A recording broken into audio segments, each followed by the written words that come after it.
Welcome back to another episode of the Retriever Handler Podcast. I'm Bethany Keebler. And I'm Jordan Keebler. Episode 11. Episode 11. It's the first thing you think of when you think of number 11. I don't like this game because I have no clue.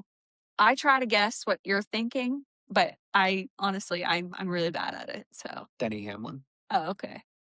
Well, I guess I should think of all NASCAR / I'm starting to, but I'm really bad at that. I'm starting to rethink myself. Maybe he's not number 11, but I'm almost positive. Yeah, no, he's 11. Is he? I don't know. Quick Google search. Just type in Denny Hamlin and his car will come up. Or I hope it's on his face. Of course, it's his face. Yeah, he's number 11. All right, good. Chase Claypool, I believe he was number 11. He sucked. We have an awesome guest coming on today. His name's Caleb Knight. Yep. Spent some time with the Chicago Cubs and their minor league system. Trains dogs now, a dog, and duck hunts. So I think you'll enjoy what he has to say. Cool guy for sure. You always get cool people on. We've been lucky. Yeah, We've been lucky with our guests. You reach out to them all, so I appreciate you doing that. Everyone's very receptive. So, anything else going on in your life? Not really. What did we do this weekend? Mowed grass on Friday. Saturday we went to Starbs, and we took our old treadmill to the scrapyard. And I think I would rather sell my whole house than do that again, because getting that out. So when it broke, I was like, oh my gosh, I know what this is going to entail. We had to take it all apart. And this thing is 200 pounds. So we had to take it down in our basement, load it in the truck, take it to the scrapyard. But not only that, we decided it would be a good idea to get a new treadmill. But we use our treadmill like every single day of our lives. So we kind of needed one. So we got a new treadmill, had to put that together, lug it upstairs. But we got our new treadmill from this place called MacBid. And it's basically, I think it's only Amazon products. Is it only Amazon products? I have no idea. I don't know anything about I'm pretty sure it's only Amazon products that are either overstocked, got returned for some reason, but aren't broken. It'll like say if it's broken, or something that like didn't sell, I guess, something like that. So and then you bid on it against other people on this app. So I bid on it and I got a brand new treadmill that was worth like $1,000. I should say probably 800 to 1,000. I'm not sure which one it was, but I got it for $52. $52 because I bid on it. So we go to pick it up and it is fully assembled. Yes, it is fully assembled. I was stoked for that. Jordan was about to kill me on the ride home. The ride home was silent as could be because this treadmill in the back of his truck is just like wobbling in the wind on the highway. Thank God I had straps. I wasn't even thinking to bring straps. I'm like, this thing's going to be in a box. I'm not going to need straps. Nope, fully assembled. Fully assembled. But the worst part is that we brought it home. We had to deassemble it because it was too wide to fit through our doors. So we had to deassemble it and then take it up and then reassemble it up in our house. But that's why I'm saying I would rather sell my whole house than do that again. Yeah, it's not fun by any means. Not fun at all. It wasn't. But I think that's pretty much all we have to report. Do you have anything else to report? Nope. Read your sponsorship. Oh, my goodness. Get through my plethora of papers here. Oh, first one. Nice. All right. Alpha Dog Nutrition. Complete nutritional supplements for every dog. We have been using Alpha Dog Nutrition supplements for over 5 years now and have not looked back. From healthier coats to solid stools, Alpha Dog Nutrition has a solution for every condition. Use code RH15 at checkout to save 15% off your next order. That's R as in retriever, H as in handler, RH15. Alpha Dog Nutrition peak performance starts here. Also go to the Retriever Handler shop, www.retrieverhandler.com. Use code podcast for 10% off. Shirts are on order, and a new hat is still in the works, so keep your eyes peeled. Other than that, here's Caleb Knight. All right. Caleb, thank you very much for joining us today. We really appreciate your time. Um, Before we get into this whole episode, we always like to start with kind of like a rapid fire question segment. We have 10 questions and we They're just sort of funny, yeah, sort of just off the whim. So just a way to break the ice. So I'll stop. You want me to start? yeah, go ahead. All right. Just first thing that comes to mind. Favorite movie of all time. Friday Night Lights. Love that one. Favorite TV show of all time. Yellowstone. If you were to eat a crayon, which color would you choose? Blue. If you could eat dinner with any famous person, dead or alive, who would it be? Oh, my gosh, that's a tough one. Mm-hmm. Probably Babe Ruth.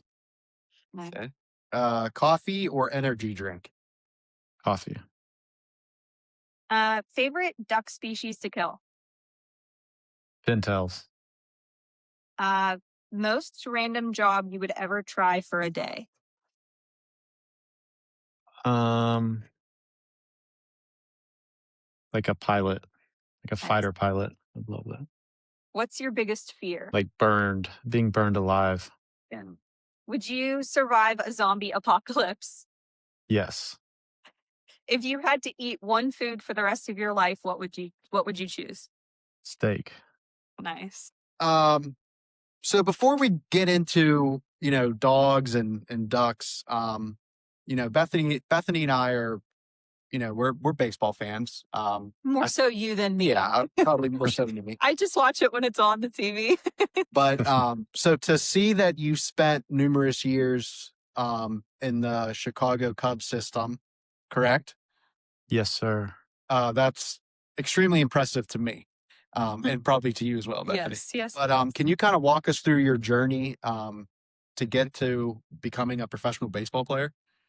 Yeah. So I'm from a small little town in Shakota or in Oklahoma called Shakota. And growing up, uh we just kind of had like a group of kids and we just played, we all played every sport together. And so growing up, being from small town Oklahoma, like football was king. So baseball was just something, we did in the summers for fun.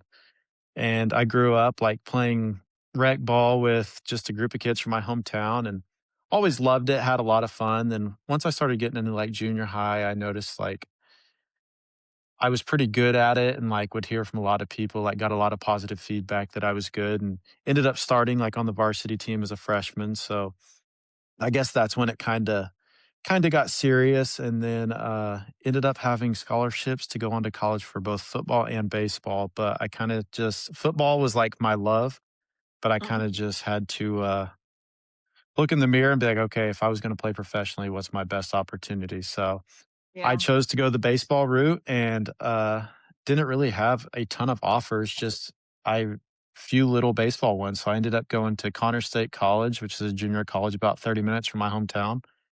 And it was the greatest experience of my life. Like that's where I truly like fell in love with baseball and like the grind of it and the everyday like battle within the game. So I had a few opportunities to get drafted out of there and nothing really worked out the way I wanted it to. So I went on to the University of Virginia and played 2 years there and then signed with the Chicago Cubs in 2018 and spent 8 years in the Chicago Cubs organization.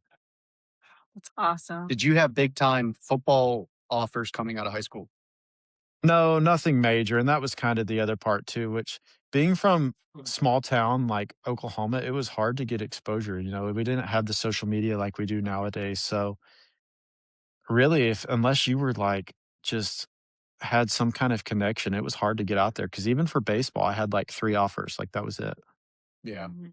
yeah. Um, you know, I'll admit I'm not very proud of this, but we're Pittsburgh. We're from Pittsburgh, and our Yeah. Pirates have sucked over the past, I don't know. 4 years. Yeah, I mean, yeah, 7, 8 year, whatever it is. So Mhm. I haven't been watching that much baseball because our Pirates suck. But now I'm like all in because they've gotten a lot better. They have some really good players coming up. And the one thing I noticed, and I want you to maybe attest to this, is I swear the movement on these pitches nowadays is like insane. I mean, like I think like Paul Skeens was throwing like a splinker. Like I never even heard of that. And Yeah. did it like grow that much that like there's new pitches out and there's like the movement is more insane, or am I just crazy?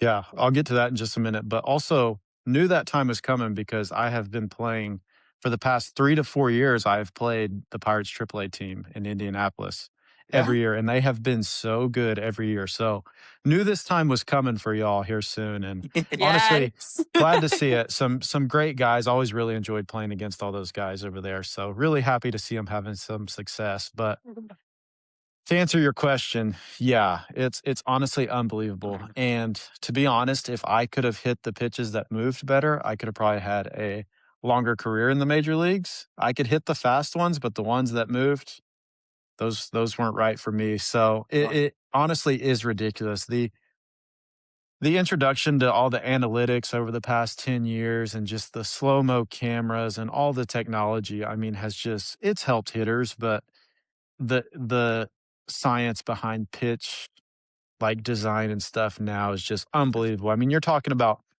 slow-mo cameras where they can watch a guy's index finger come off the ball and adjust it 2 to 3 seams and gain, 6 more inches of break. It's Wow. honestly just truly unbelievable, and I didn't know the that. splinker and, like, seam shift sinkers and the sweeper, like, all these data-driven pitches that have came out over the past 5 years, and it truly is. It's a tough time to be a hitter in professional baseball, I'll tell you that.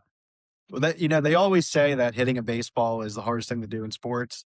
And growing up, I was like, "Oh, there's no way that's true." But now, like, I mean, I'm just in awe every game I watch. It's just how much those pitches are moving, and it's just insane to me.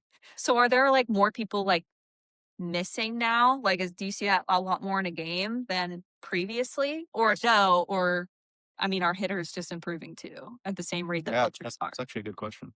Well, I feel like it's kind of a weird time because as a hitter, you're expected to hit for more power than you were in the past. Like, they don't contact's not as big as it was. So, and with, like, naturally hitting for more power, you're gonna have, like, more swing and miss. So I Yeah. would say I've actually never even looked in the numbers, but I would think there almost has to be more swing and miss nowadays. Yes, related to how good the pitching is, but also kinda just the hitting approach nowadays as well. Everybody wants to see home runs. For sure, yeah. The older I get, the more impressed I am with like people that have just grinded it out in the minor leagues. Growing up, I was like, he played single A for so many years, like he wasn't that good. But now that I've, I guess, matured and just gotten older, like what you've done to me is like extremely impressive. Yeah. Or is it? Are you done with baseball now? Yeah, yeah, so I was on a free agent deal, this past year with the Cubs. So your initial contract is, like, 6.5 years or Okay. 7.5 years, I believe, and I finished that up, and then I signed another year free agent deal with the Cubs. And I kinda knew that the time was possibly coming, and I really went, like, about this last year like it could be my last season, but Yeah. I turned 30 years old this year, and, like, I could see it coming. The game's kinda changing. It's really especially in the minor leagues, like, young prospects is, like, what the game wants and, like, what the game's looking for, so I could kinda see it going that way, and it was honestly the best for me too because I could kind of feel myself, like, ready for a transition and, like, ready to move on to whatever's next, and, yeah, nothing currently. I mean, technically, I still am a free agent, so I guess if I got a call tomorrow and somebody wanted me to come play, I still could. Like, I've been staying in shape and everything, but, yeah, honestly, I feel like I'm in a great spot. If I was to get a call, great, and if not, I am perfectly ready to move on wherever the good Lord leads. Yeah. Two more questions about baseball, then I swear to God we'll get to the more No, impressive you're thing. good. Um, um, I forgot the two questions already. Who's the like most famous person you've played with? Oh, man. Um, Or even think ho against? I'm trying to think. Probably the biggest would be, Robinson Cano. Okay, yeah, that's a big one. That was like I played him my first year of pro ball. It was when he was coming back from one of his suspensions. He played a week. It was in low A. He played a week in low A up in because their low A team, the Mariners low A team at the time was in Seattle, right outside Seattle. So we played him for a whole week and it was one of the coolest things ever. It was impressive. That's awesome. And then second question, what about coaching? Do you have any ambition to manage a team once or just get on the staff? Absolutely, and that's what I do now. I do a bunch of lessons. I work Okay. with a bunch of younger kids because I feel like I have such a unique platform being from such a small town, and I know when I was that age growing up, I would have done anything to have had some exposure for or like some guidance from a professional baseball player. So I really try to be as present as I can, like within my community and the neighboring communities and just spread as much of like my baseball wisdom as I possibly can with the younger kids. So I do a lot of that now, but honestly long term, yeah, I would like to take a coaching job in pro ball and kind of continue to chase that aspect of it. Awesome. One more question. Sorry to go out to last one. What position did you play? I was a catcher. Catcher Catcher. played a little bit of first, a little bit of third, but mainly Okay. catcher, yeah. Well, if you could hit the ball, Pittsburgh's catcher right now. Oh my, he's a great catcher, but he just cannot hit the ball, and it just pisses me off. But Yeah. Yeah, Henry Davis, yeah, I've yeah, played him in the minors for the past 4 years, yeah. great catcher, Yeah, fantastic. he's great catcher and great dude from playing against him too, and that's the tough thing, and it's like it's kind of like a blessing and a curse of being a catcher is like being a good catcher overrides hitting, you need that in the game, but he's still young, so hopefully that hitting will click for him someday, but, I mean, he's honestly very the same style player I was, like, just really good defensive catcher, and I'm happy to see him getting the opportunities he is, but he's still young. He's got some stuff to do. It'll click for him hopefully at some point. I'll take your word for it. I'll take your. So, how did you get involved with duck hunting and with the dogs and training like that? Tell us a little more about that. Yeah, so I grew up and nobody in my family hunted. Like, dad didn't really care to hunt. Dad was, like, very active outdoors, but just never wanted to hunt or do anything, so I had one of our really close family friends who was one of my dad's best friends, him and another one of their friends, um, took me out one time. They wanted to have us out, and I remember, like, them telling my dad was like, "Oh, I don't know, like, I'm not a big hunter," and he's Mm. like, "Oh, just bring him, come on." So I think I was, like, 10 or 12 at the time, and, my dad's friend, his name's Carl Myers. He has, like, a 1,000-acre, like, cattle ranch, and he's, like, turned, like, 30 acres of it into, like, a duck heaven, so Wow. they took us out there, and, Carl's always been a huge duck hunter, so him and Mike took us out there and took us hunting, and, it was from that day, I still remember it was a gadwall come right into the decoys, and I pulled up and shot it, and then he had a Chesapeake Bay Retriever that was an unbelievable dog, and that dog busted out of there and went and got the duck, and I was like, "Oh my goodness," like, I'm in love, and I remember the whole time being there, I was always a dog person, we always had littler dogs, but after watching a dog with, like, a true purpose, like, go Mhm. out and work, that was one of the, like, coolest things to me, and that's just where I fell in love with it. For sure. Do you have what types of dogs do you have now? So currently, I have 2 golden retrievers and Oh, a golden doodle. oh, nice, awesome. It only takes one person to see a dog, Yeah, do its thing, go get a duck or go get a goose to be like instantly hooked. It's like, yep, Yeah, that's what I want. This is what I want to do now. exactly. yeah, It's and it's my awesome. So, are you? Go ahead. I was gonna say, and my first dog I ever Oh, got was a lab. So, got the lab and did the whole and that's she was the best. She's what made me really fall in love with it as well. so are you training dogs right now then? Yes, I am currently training I have a 7-month golden retriever. That is my basically my full-time job. Correct me if I'm wrong, but from Instagram, it looks like you're using the Cornerstone Gun Dog Academy method. Is that accurate? Yes, it is. So this is my first time ever truly structured training a dog. My past So I grew up, I had my lab. She passed away the year before last. She was 12. And then my other golden retriever that I hunt with now, she is 6.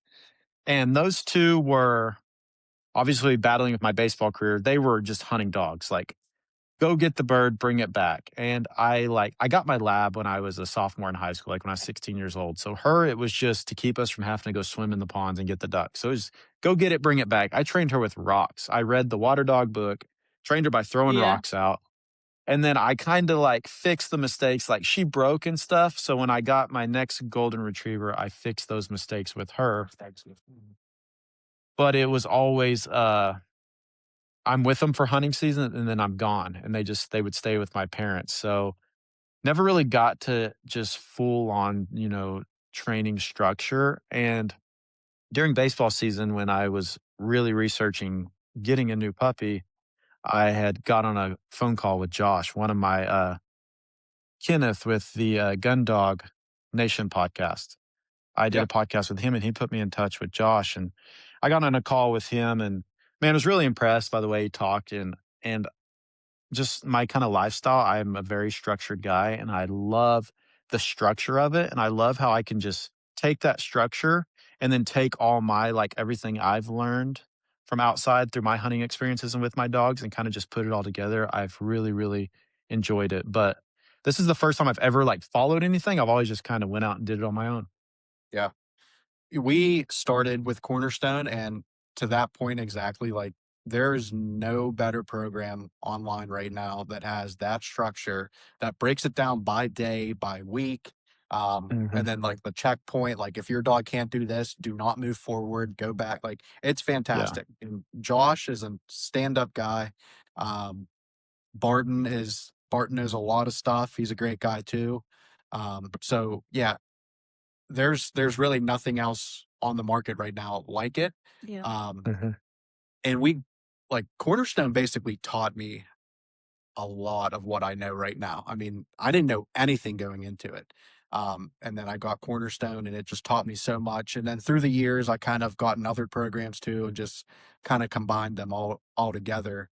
But like, especially if you just want like a gun dog, like if somebody were to ask me, I would say, yeah, Cornerstone. Cornerstone is the way to go because like you said, the structure is there. And have you gone to any of their like I don't know what they call they do like a Like days, yeah, like The a weekends training or days, whatever. meetups. yeah, have you done that?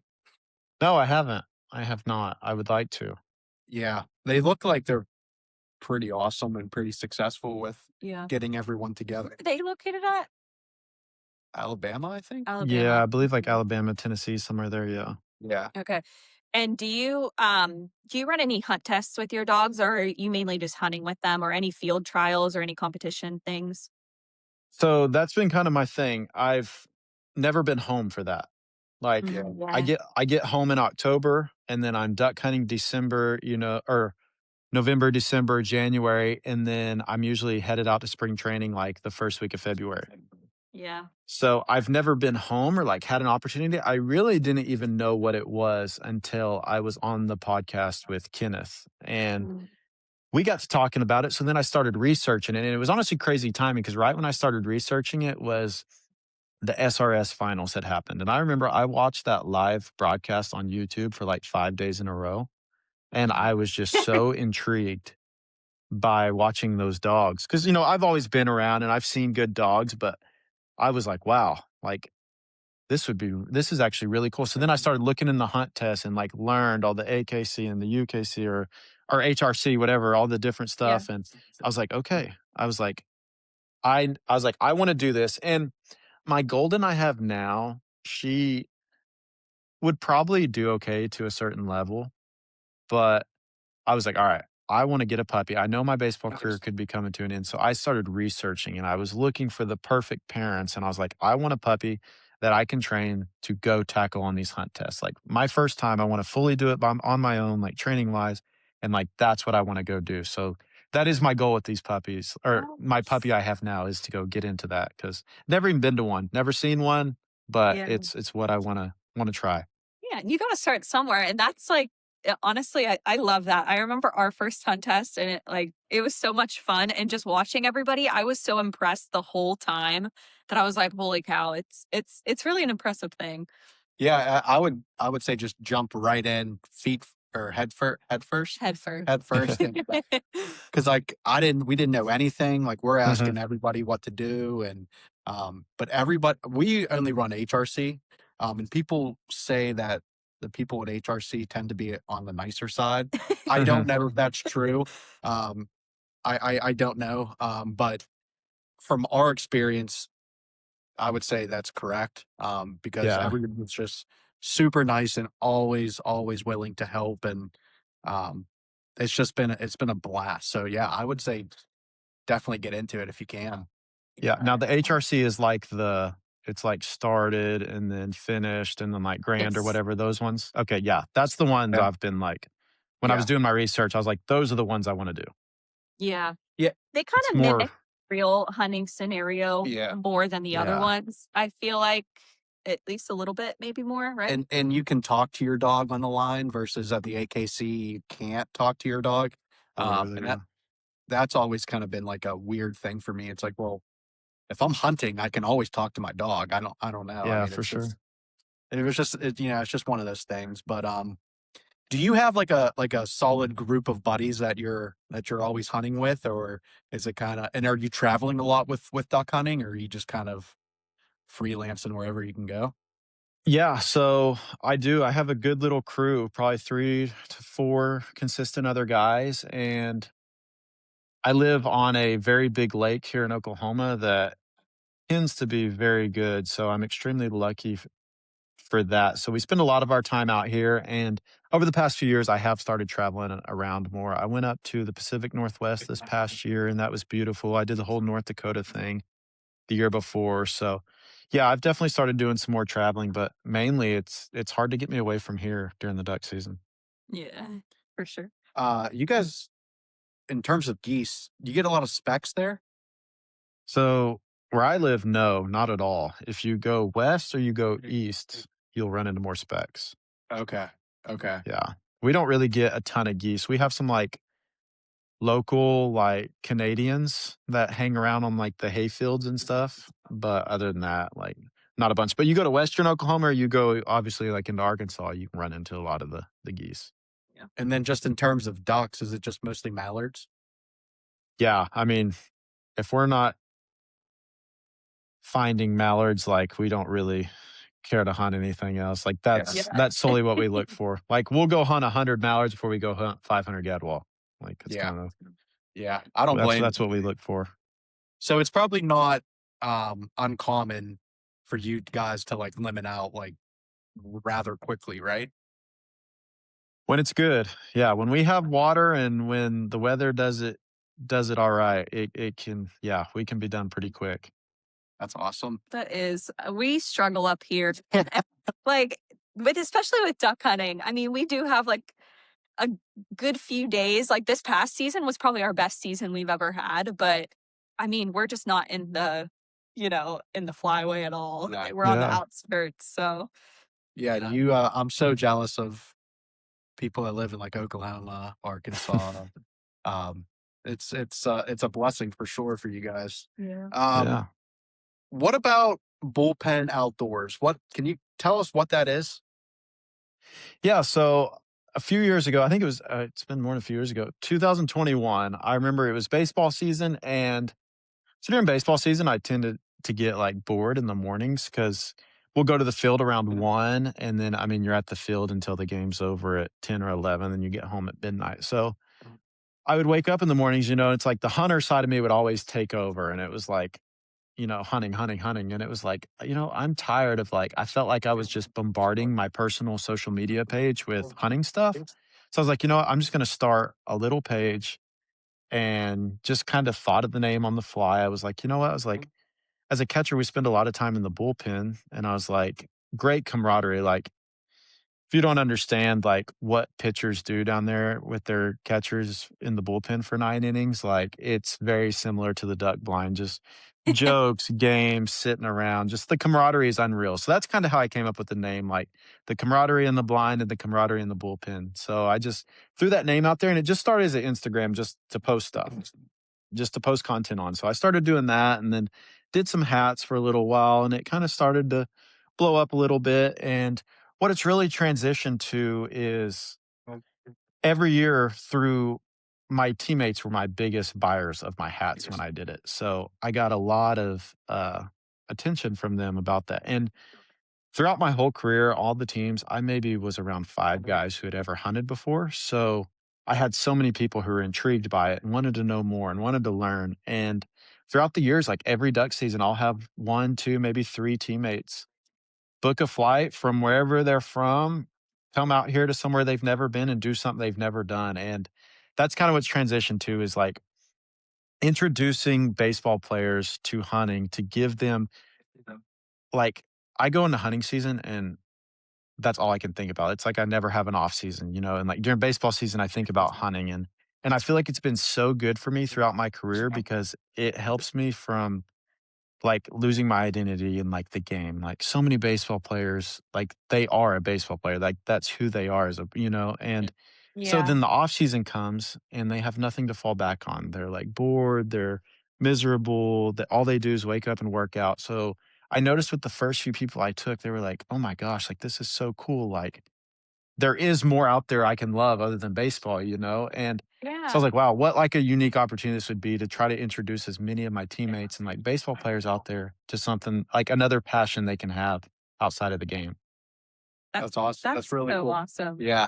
So, like, is your goal like to keep it like that, or do you want to like sell merchandise too and like film hunts, or are you just kind of keeping it like low key and just like you said, inviting some teammates down?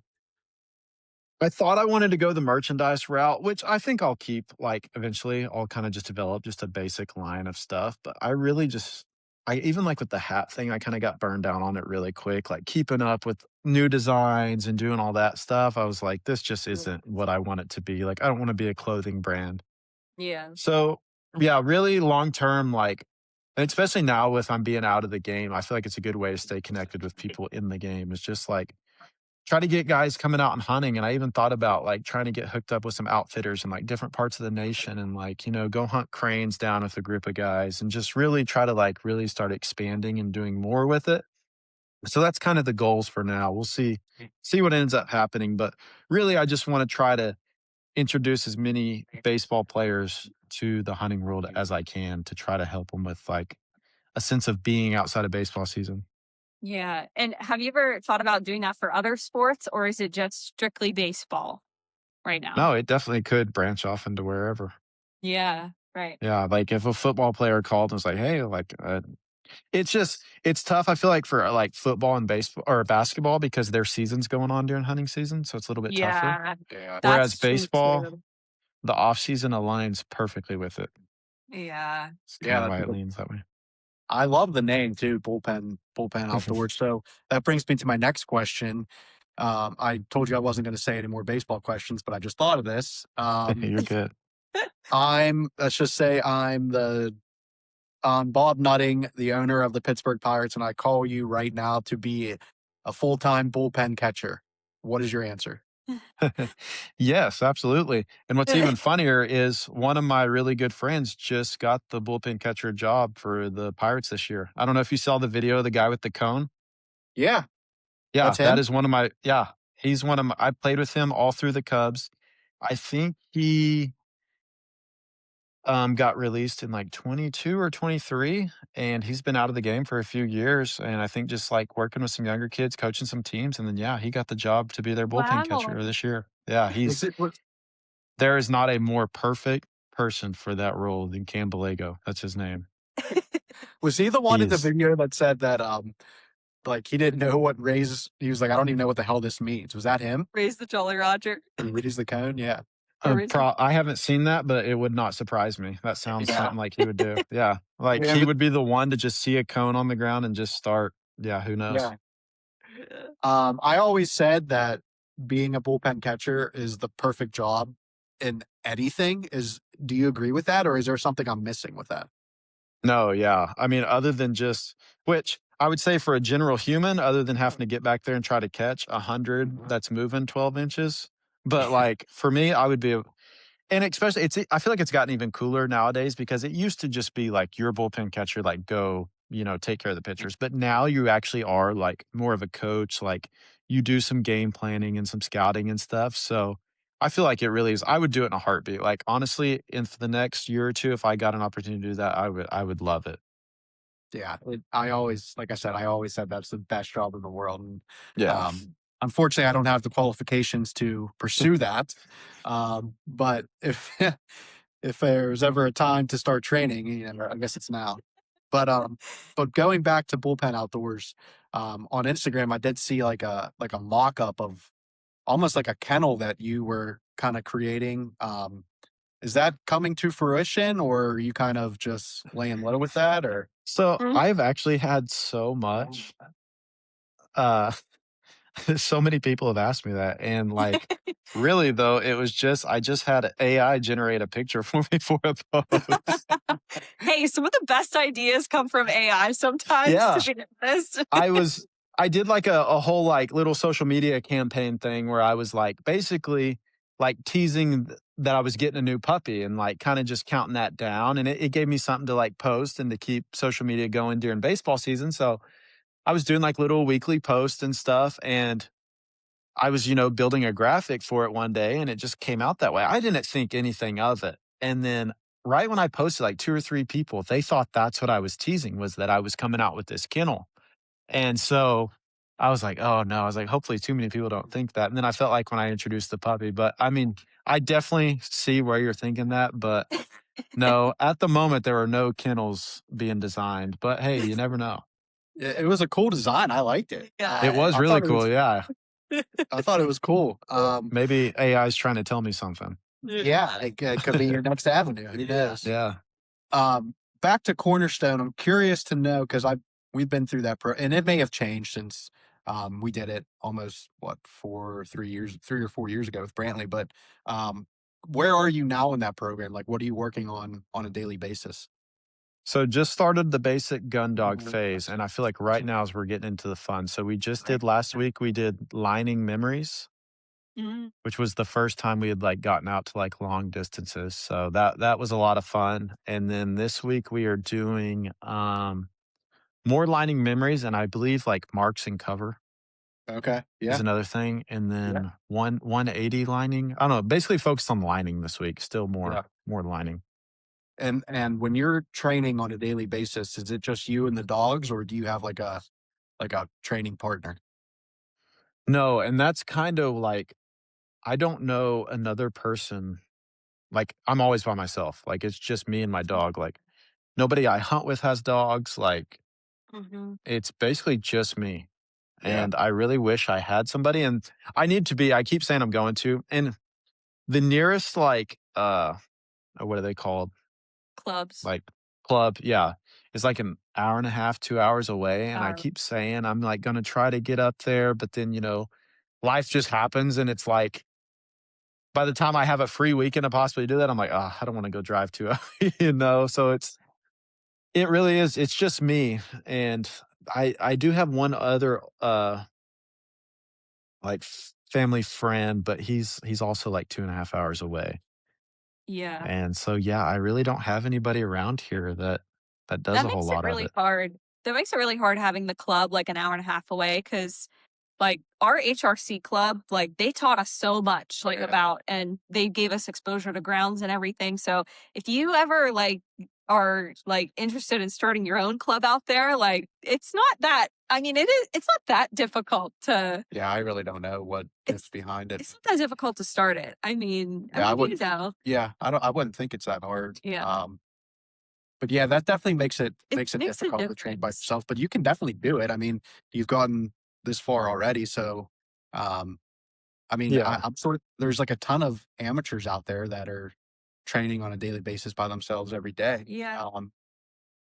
but having a club near you and getting your dog exposure to other dogs definitely helps. But if you're not going to run hunt tests, but you might, I mean, I don't know if that really matters, but Yeah. definitely doable to do it by yourself, no doubt. Well, and that's like the other good thing too is like I have my 2 other dogs. So when I Yeah. go train her, I take them out there. And even my golden doodle, he is a fully trained hunting dog. He doesn't like it. Awesome. Yeah. He wants nothing. He does not really care for the water, and he doesn't care too much for the duck twitching in his mouth, even though he'll go in the backyard and kill squirrels. But if the duck is twitching when he picks it up, he wants nothing to do with it. Yeah. But You'll it's catch honestly that. though, he's perfect because he goes out and he'll sit and he honors her, and then we can make her honor him. So I've been working them all 3 of them together a lot. I do a lot of that, and I just call Oak as my golden retriever, and he's like a freak of an athlete of a dog, and I just call him my strength and conditioning coach. Yeah. Yeah. That's funny. I They just let her. the fact that you have other dogs, I mean, that's going to pay dividends. I mean, Yeah. Mhm. the honoring that they're doing on a daily basis, I mean, you can, people would pay a lot of money to have another dog with them during training just for that exact reason. Exposure, yeah. Yeah, Yeah. it's teaches the dogs so much. Going back to what you were talking about, the reason why you started Bullpen Outdoors, um, what is something that, and you talked a lot about, giving baseball players like a sense of identity outside of baseball. What's something other than that in dog training and hunting that, it's basically taught you outside of baseball? I don't know if I'm explaining that right. Like, what's something dog training Yeah. and hunting has taught you that, baseball hasn't? Ultimately, patience. Okay, yeah. I feel like in our lives of like being a high level like professional athlete, like there's just not much patience. Like you're expected to perform perfectly at the top of your game like every single day because and it's more just like obviously your coaches and like teammates have patience with you, but it's like patience with yourself because you feel like it's such a business. You feel like if I go on like a little skid or if I'm messing up, like my job could be gone tomorrow. You know, there's somebody behind me like waiting to have that job. And I feel like living that like lifestyle and being so like, I guess like uptight with myself all the time about my performance. And then coming home and I've really noticed it the past few years in like through hunting. It's like I used to be so competitive about hunting, like wanting to go battle the public land, wanting to limit out every day. And now it's just like, just the patience and just the escape. And then I literally just thought this 2 days ago with my dog because she had the weirdest little hiccup with the lining memories when we first started doing them. It's like 60 yards and in, she was perfect. Could send her on her line, run right out there, grab it, bring it back. But when we started getting out to like 80, 90 yards, she was running out there, she was picking it up, and she was just sitting down and looking at me. Hmm. And it was like so weird to me because it was like, and I remember thinking in my head, I felt myself getting frustrated with her. And I remember thinking, like through my career, like, man, if my coaches would have got this frustrated this easy with me every time I messed up, like I would have not have enjoyed being around them very often, you know? And it's like that literally Yeah. that clicked to me. And it's like just having to have the patience. And I guess from a different side, like she's not going to be perfect, but I feel like I always have those like expectations for myself. And with her being a dog, I feel like I put those expectations on her. And so Yeah. just learning the patience and like be patient. She's going to mess up. Like, don't get frustrated. Use that like energy to try to help her, try to figure out what is she thinking? Why is she doing this? What's causing her to sit down? And that's been like a big thing I've learned through hunting, through dog training, I guess, is like, what's causing this? Why are the ducks doing this? Why is she picking it up and sitting down rather than just in baseball, you know, it's like fix it, fix it, fix it. Like I got to fix this now. Yeah. Yeah. Go ahead. Um, So how did you essentially fix that? Like, is there anything specific you did to get her to stop doing that? so I first time I was yelling, I yelled here because I really didn't want to give her the whistle command. She does really good at the whistle command. I was like, I don't know. That could have been a bad thought by me, but I was like, I don't want to give her the whistle command. So I yelled here. and she still just kind of looked at me. So I just squatted down and she Mhm. came. And I was like, huh, okay. So the next time she did it and I just kind of like squatted down again and she come. And I was Hmm. like, okay, I don't know. So the next one, as soon as I sent her on her line, I just squatted down and she went and she grabbed it and she came straight back. Hmm. And like the two previous times, I didn't say a word to her when she come back. And I'm like, I give her lots of praise, and I just didn't, I hardly even looked at her and I didn't even say a word to her. I just took the bumper from her. I sat her down. I sent her on another one. And after the time she did it perfectly, even though I squatted down, um, she came right back and I was like, good girl, giving her all the praise, giving her all the love. Then I sent her on the next one, stood up, perfect. Like she grabbed it, came back, didn't even look at me. And then Oh, honestly, I think we probably went like 10 or 12 reps over the next few days. And I think she sat down one more time. And it was like a sit down, oh no, go. Yeah. yeah. Well, that's Which perfect. is You worked. funny because Josh made the point like be big, and which makes perfect sense because if you're sending them on those lines in a hunt test, you want them to stop, you want them to be able to see you. So I was kind of like had that thought of be big, like stand up tall. Yeah. And I don't know, it's like I think what it was the only thing we had ever done at distances like that was like, all right, sit and like wait for me to recall you. So I think she was getting Yeah. at those long distance, and in her head it was like, oh, recall, wait, Yeah. Yeah. Yeah, like she was waiting for your next command yeah, almost, and she didn't know y- what to do, but yeah. So didn't it have to eventually just have the clicked. patience. Yeah, you had the patience to just, keep trying, and and Yeah. honestly, I love that answer too, the patience thing, because that's I feel like that's our answer, not with baseball, but, like, just in life in general. Dog training has taught us patience that we've never seen before, so I mean, For dogs will sure. do like the craziest stuff, like out of nowhere. It's like, where the hell did you learn to do this? Yeah, and that's what I was like, that is such a weird thing, like, she has the most fire to retrieve and, like Mm. I mean, just like going through the cornerstone stuff, we've been so far ahead, I never had to do check cord with her, like, she has been money, like, she wants to go get it and bring it back as many times as you wanna do it. So doing these, like, blew my mind that she was going and sitting down. So and that's when I knew, like, there's something inside her that's making her think she needs to do this. And Yeah. that, like, helped me from getting frustrated because it was like I was getting so mad, like and I felt like I had no control either. Like, Yeah. with her being 80 yards, it's like it was so windy one day, I felt like I could yell, she couldn't even hear me. So it was like I Yeah. just felt out of control and I did not like it. Yeah. yeah. Oh, I know the feeling, but it seems like you worked through that perfectly. I'm glad to hear that that's in the rear view now. But you also Yeah. mentioned um patience and taught you a lot. But it got me thinking, and you being a professional baseball player, I would have to think that you as a human would come into dog training having a little bit more patience than like the average person, just due to the fact that like I mean, think about it. Like a good, how do I want to say this? A really good baseball player is batting what, 300? So that Yeah. means what, like 3 out of every 10 at bats, you're getting a hit. 7 of those, you're not. Like, Yeah. I mean, you got to be patient and wait for your pitch and all that. So, do you think that like coming into it, you actually did have a better sense of patience? Yes and no, because I'll tell you one thing as a baseball player, you have the mentality that I'm gonna be 10 for 10. Like, Yeah. it's not realistic, but, like, that's the mentality you have. So and that's what, like, I had to sit back and think of the other day was because I was putting those expectations on my dog of, "You need to be perfect. You know exactly what you're supposed Yeah. to do. There's no excuse to mess up." And I feel like that's when I found Yeah. myself getting Yeah. frustrated, and then that's, like, exactly what you're saying popped in my head. It was like, "Okay, you're 3 for 10, you're a Hall of Famer. Like, obviously, she's gonna mess up, she's gonna make mistakes. Be patient." Because it's like, even though, like, through baseball, I wasn't that I guess see, I think of it more as, like, being able to handle failure than, like, being patient because it's like, trust me, every time I got out, it, like, ate me alive. Like, no matter if I was 9 for 10 that week or 0 for 10, it was just like, it would drive Yeah. you crazy because it's such a long season, like, you gotta get it while you can. Yeah.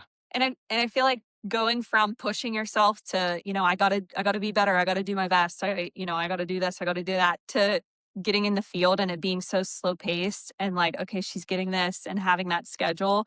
it's sort of, I can see where you are coming from, but I could definitely see where he's coming from too, where it's like a switch. But just our advice is just keep that when you enter a hunt test, if you do hunt test, because I feel like our competitive side comes out during those hunt tests that we're like, we got to be better. We got to do better. We got to do this. But then we got to like dial it back and be like, that's not exactly why we're doing this. We also want to keep enjoying it. So, but yeah, I'm a little nervous about that. That is what I'm nervous because I am such a competitive person. And it's like now not having baseball to go compete at, it's like, and that was kind of my plan. I was like, all right, if my baseball career is over, like I want to go do these hunt tests. I want to go compete at them. But now I'm just like, oh man, like yeah.